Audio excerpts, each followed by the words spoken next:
We've all seen the footage. Families traveling by airboat where roads had turned to rivers. The dramatic helicopter rescue viewed the world over.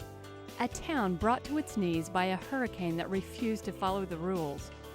These might be the images you first associate with the town of Kingfisher, but Virginia Giglio is out to change that. We would be underwater right now, Shell. You and I would be right now. But instead, we have a flood of flowers. Zinnias, acres of them in a blaze of color, where neighborhoods once stood. It's an idea that's been germinating for some time. These flowers have been an inspiration to me since I was a little girl. I got my first package of zinnia seeds at the bank. Of course, we call them zinnias in Atlanta. A lot of people call them zinnias. They were actually named after a botanist named Zinn.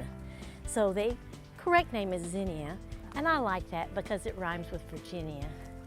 Virginia tells us it was her mother, the original Virginia, who first taught her how to grow these beauties and who shared several common qualities with the zinnia. It has a great deal of patience, and it's unbelievably generous. But the idea of starting a commercial flower farm in Oklahoma wasn't always an easy sell.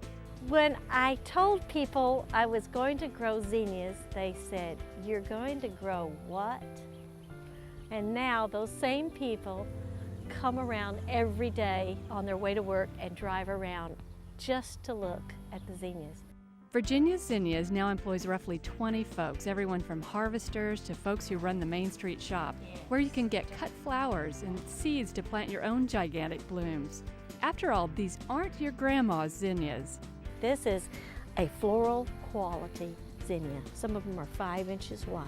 Dennis Muggenberg, whose floral creations have long been a regional favorite, never dreamt he'd have a supplier just around the corner from his Kingfisher shop. He says Virginia zinnias can go stem to stem with other commercial flowers. The colors are much brighter than a carnation.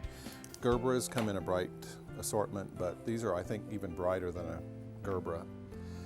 And we have started having customers ask for a Virginia zinnia bouquet. Virginia Giglio has only just begun to turn her town into the city of zinnias and tells us the possibilities are endless.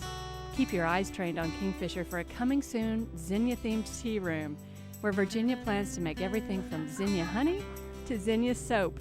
But what she's really making, perhaps, is triumph from tragedy, beauty and bounty where hardship once lived, and a reminder that where nature sometimes takes, it can also give back beyond your wildest imagination. In Kingfisher, I'm Shel Wagner.